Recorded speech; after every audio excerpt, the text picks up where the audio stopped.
I was amazed that there were so many people that went, what? Paul Holmgren's going to be the general manager of the Flyers? What will he do?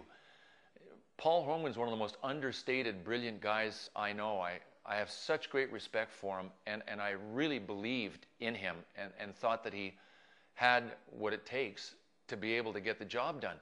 And I think the moves that he's made, the people that he has signed, the trades that he has made have been nothing short of phenomenal. And I think he did a fantastic job getting Scotty Upshall.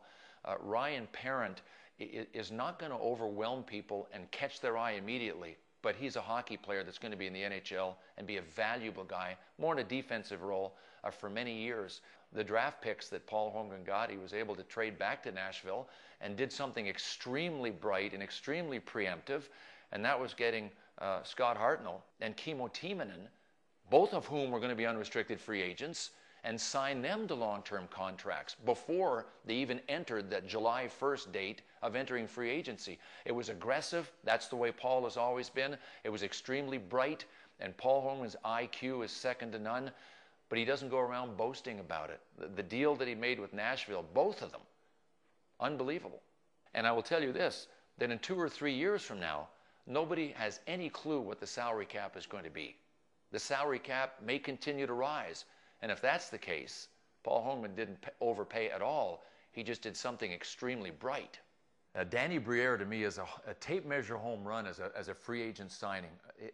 What you see on the ice, his hockey ability speaks for itself. He can score goals, he can set up, and he's also an extremely exciting player to watch. He is so fast, so quick. His skill level is awesome. I remember talking to Robert Esch one day and saying, is there one guy on a breakaway that you fear in the NHL? And he said, just like that, he said, Daniel Briere. The reason was he played with him in Phoenix and knew him in practice and knew just how dangerous a player he was. But his fan appeal is second to none. The fans in Philadelphia are going to have a love affair with him that's going to last a long time. Jason Smith should have been a Flyer from the get-go. I mean, he's that kind of player, heart, soul, tough. Almost going back to our Broad Street Bully days when we would do whatever it took to win.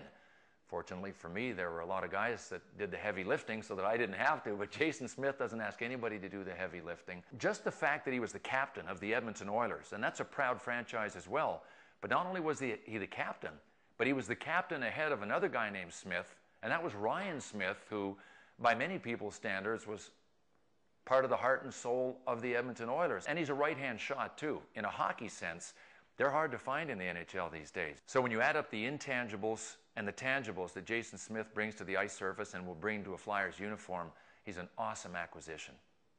Joffrey Lupul, my eyes got really big when I saw that the Flyers had traded and that Joffrey Lupul was involved in the trade. He has a skill level that you can't teach. He has a skill level that's very difficult to trade for.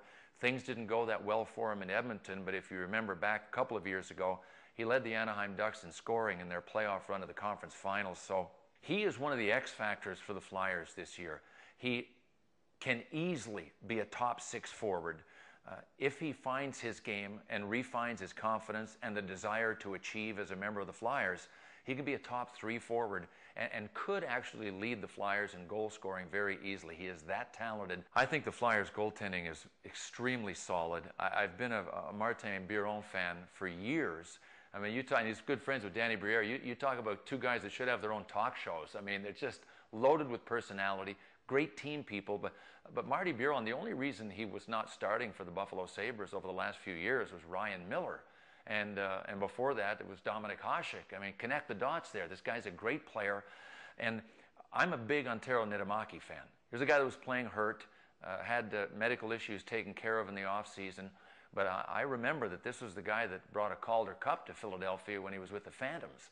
And I really think that while Martin Biron is learning to be a #1 goalie, carrying a lot of the workload, that Antero Niittymaki is going to be there to carry a lot of the workload himself. There are many teams in the NHL that have been successful in tandem.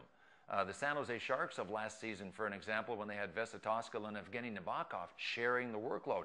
It can be done, and I think both their goaltenders are capable of it, and I really like the way they mix with the team. Chemistry is unbelievably important. I think Paul Holmgren has brought guys in that can provide contributions to the chemistry. For that to be accomplished, you need character, and I think he's brought in people with a ton of character. So the foundation is set for the Flyers, I believe, to start rising up again.